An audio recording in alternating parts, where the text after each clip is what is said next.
일본 팔척귀신 괴담. 할아버지 집은 지금 살고 있는 집에서 차로 2시간 정도 거리에 있다.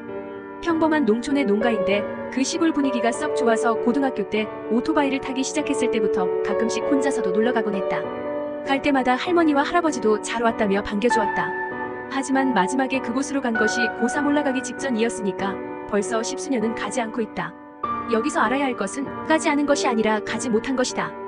고등학교 2학년이 끝나고 온 봄 방학 때 약속도 없었던 어느 날 너무 좋은 날씨에 꼬임받아서 할아버지 집까지 오토바이를 달렸다. 아직 좀 추웠지만 맑은 날씨라서 기분은 매우 상쾌했으나 할아버지 집에 도착해서 바람도 쉴 겸 마루에 누워서 한쪽 팔로 머리를 받치고 누워서 아무 생각 없이 하늘만 바라보고 있었다. 서늘한 바람이 기분 좋게 몸을 타고 흐르고 따스한 햇살은 몸이 식지 않도록 따뜻하게 몸을 감쌌다. 그때 포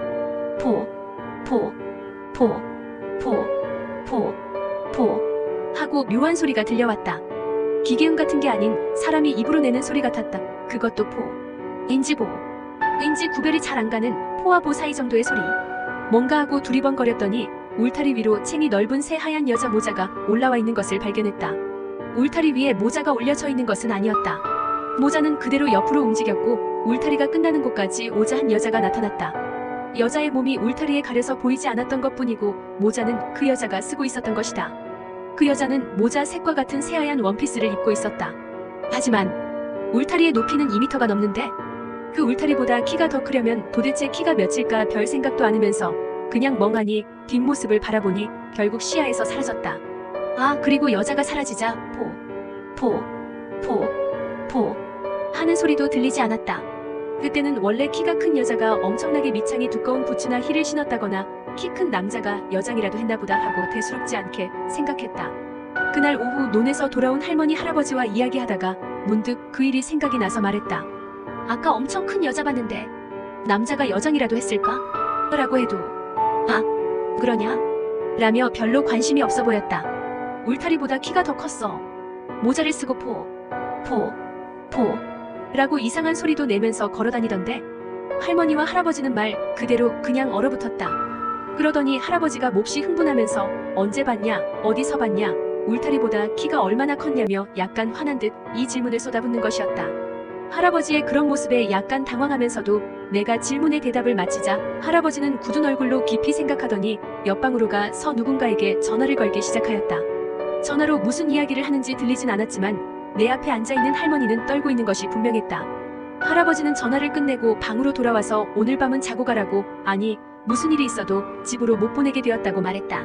나는 무슨 잘못을 해버린 것일까? 라고 필사적으로 생각했지만 무슨 생각도 나질 않았으다. 아까 그 여자도 내가 보러 간 것이 아니라 그 여자가 마음대로 나타난 것이고 급히 나갈 준비를 하더니 할아버지는 누구를 데리러 간다고만 말하곤 차를 타고 나가버렸다. 할머니에게 조심스럽게 무슨 일이냐며 물어보자 내가 팔척귀신에게 홀린 것뿐이고 할아버지께서 어떻게든 해주실 것이라고 아무 걱정도 하지 말라고 하였다. 할머니는 할아버지가 돌아올 때까지 그 귀신에 대해 조금씩 이야기를 해주기 시작했다. 이 부근에는 팔척귀신이 있다고 한다. 팔척귀신은 덩치가 큰 여자의 모습을 하고 있고 이름 그대로 키가 팔척약 240cm 정도 되며 포포포포라 고 남자 같은 목소리로 이상한 웃음소리를 내고 다닌다. 본 사람에 따라 상복을 입은 젊은 여자이기도 하고 기모노를 입은 노파이기도 하며 작업복을 입은 중년이기도 하는 등 모습은 각자 다르지만 여성이고 비정상적으로 키가 큰 데다가 머리에는 무언가를 쓰고 있다는 점과 기분 나쁜 웃음소리는 누구의 말에서도 찾아볼 수 있는 사실이었다. 옛날에 여행자에게 딸려왔다는 소문도 있지만 정확하진 않다. 팔척귀신에게 홀린 거의 모든 사람들이 그래왔듯이 팔척귀신에게 홀리면 수일 만에 죽는다고 한다. 그리고 나중에 들은 이야기이지만 왜 하필 이 마을에다 봉인시켰냐 하면 아주 옛날에 주변의 마을들과 어떤 거래 비슷한 게 오갔던 것이라고 한다. 예를 들면 저수지를 우선적으로 쓴다던가. 팔척귀신의 피해는 수년에서 10수년에 한 번쯤 있을까 말까 하는 일이기 때문에 옛날 사람들이 그 거래만 할 수 있으면 된다고 생각하고 이 마을에 봉인해버렸다고 한다. 나는 갑자기 이런 이야기를 들어도 전혀 현실감이 없었다. 할아버지가 한 노파와 함께 돌아왔다. 그 노파는 나를 보더니 대뜸 가지고 있으라며 부적을 하나 쥐어주었다. 그리고는 할아버지와 함께 2층에 비어있었던 방으로 올라가더니 무언가를 하기 시작했다. 할머니도 그때부터 계속 나와 함께 있었는데 화장실 갈 때 조차도 따라와서 문을 열어두게 했다. 이렇게 되자 속으로 아, 진짜 큰일이 일어나고 있구나 하는 생각이 들더니 겁이 났다. 한참 후 2층으로 불려서 할아버지와 노파가 있는 들어갔다. 모든 창문이 신문지로 덮여있고 그 위에 부적이 붙어있는 데다가 방의 네 구석에는 접시에 소금이 쌓아 올려져 있었다. 게다가 나무로 된 상자 같은 게 있었는데 재단처럼은 보이지 않았다. 그 위에 조그만 불상이 놓여 있었다. 그리고 어디서 가져왔는지 요강 2개가 있었다. 곧 있으면 해가 진다. 잘 들어라. 내일 아침까지 절대로 이 방에서 나오면 안 된다. 나도 이 할머니도 너를 부르는 일은 절대로 없을 테니까. 누가 널 부르더라도 들으면 안 된다. 그래, 내일 아침 7시가 되면 나오도록 해라. 집에는 연락해 놓으마. 라고 할아버지가 무거운 표정으로 말하는데 끄덕이는 수밖에 없었다. 지금 할아버지께 들은 이야기를 새겨듣고 꼭 지키도 로케라. 절대로 부적은 가지고 있어야 한다. 할아버지와 함께 온 노파도 말했다. 그리고는 방에 혼자 남았는데 TV는 봐도 된다고 하니 틀어봤다. 보고 있어도 머리에 하나도 들어오지 않았다. 할머니가 만들어준 주먹밥과 과자도 먹고 싶은 생각이 전혀 없었다. 그냥 이불 속에 들어가서 부들부들 떨고만 있었다. 그 상태로 어느새 잠이 들어버렸던 모양인데 깨서 보니 TV에선 심야에 하는 통신판매 선전이 흐르고 있었고 시계를 보자 새벽 1시가 조금 넘은 시각이었다. 이때는 핸드폰도 없었던 시대다. 이상한 시간에 깨버린 것 같아서 찝찝해하고 있는데 톡! 톡! 창문을 톡톡 치는 소리가 들렸다. 돌멩이를 던지거나 해서 나는 소리가 아니라 그냥 손으로 가볍게 때리는 것 같은 소리. 바람 때문인지 누군가가 창문을 때리고 있는지는 몰랐지만 필사적으로 바람 때문이라고만 생각했다. 진정하려고 물을 한 모금 마셨지만 잘 넘어가지도 않고 너무 무서워서 TV 소리를 크게 켜고 죽을 힘을 다해서 TV만 보고 있었다. 그때 문 밖에서 할아버지의 목소리가 들려왔다. 너무 무서우면 그만해라. 나도 모르게 문을 10번 봤지만 할아버지가 한 말이 떠올라서 금방 손을 멈췄다. 또 목소리가 들린다. 왜 그러냐? 너무 힘들면 이리 나와라. 분명히 할아버지 목소리지만 분명히 할아버지 목소리가 아니었다. 이유는 모르지만 왠지 그럴 거라고 생각했는데 그럼 누굴까라고 생각하니 온몸에 소름이 돋았다. 방구석에 둔 소금 접시를 보니 쌓아둔 소금의 위쪽이 까맣게 변해 있었다. 부적을 쥐고 웅크려서 덜덜 떨고만 있는데 그때 포, 포, 포, 포, 포, 포, 포, 포. 낮에 들은 그 목소리가 들리더니 갑자기 창문이 미친 듯 이 흔들렸다. 다른 생각을 할 수도 없고 낮에 본 그것이 웃는 얼굴로 창문 밑에 서서 손을 뻗어서 창문을 흔들고 있는 광경이 머릿속에 떠올라서 미칠 것만 같았다. 나는 나무 상자 위에 놓여진 불상 앞에 엎드려서 있는 힘을 다해 빌었다.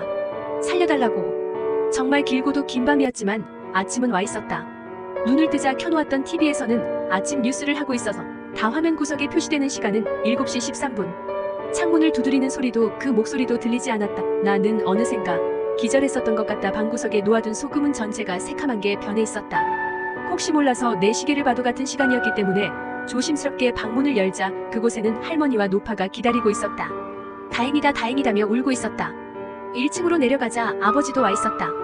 바깥에서 할아버지의 어서 나오라는 소리가 들려서 나 가보니 어디서 가져왔는지 승합차가 한 대 서 있었고 마당에는 마을 남자로 보이는 사람들 몇 명이 서 있었나. 승합차는 9인승이었고 운전석에 할아버지, 조수석에 아버지, 조수석과 운전석 사이의 의자에 할아버지가 데려온 노파가 앉고 나는 정중앙에 앉게 되어서 8명이 내 주위를 둘러싸는 형태가 되었다. 고개를 숙이고 절대로 눈을 뜨지 마라. 우리에겐 안 보여도 너한텐 보이니까 괜찮다고 할 때까지 눈 감고 있도록 해라.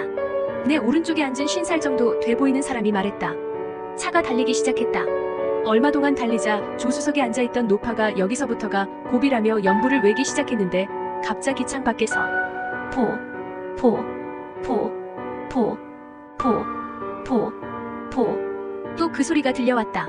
노파에게 받은 부적을 꽉 쥐고 눈을 감고 고개를 숙이고 있었지만 딱 한순간 실눈을 뜨고 옆을 봐버렸다. 긴 팔다리의 관절을 이상한 방향으로 꺾으면서 차 바로 옆을 달리고 있는 하얀 원피스의 여자.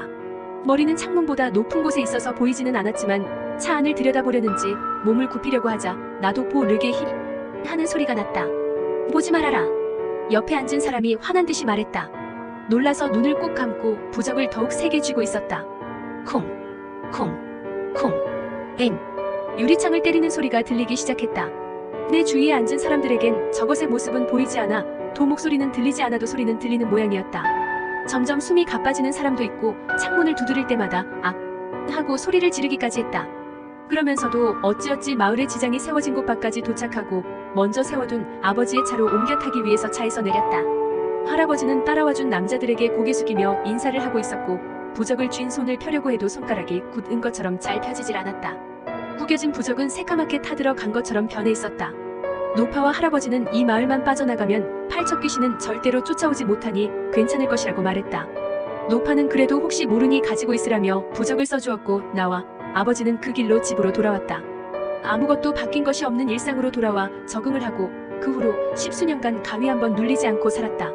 할아버지도 할머니도 노파도 돌아가시고 난 지금에 와서야 이 글을 쓰는 이유는 단 하나? 들은 이야기에 의하면 엊그저께 외지 사람이 음주운전으로 그 마을 근처에서 사고가 났었는데 차가 지장에 부딪혀서 지장이 하나 깨져버렸다고 한다. 어제부터 창밖에서 들리는 낯익은 소리. 포. 재미있게 보셨다면 구독과 좋아요 부탁드립니다.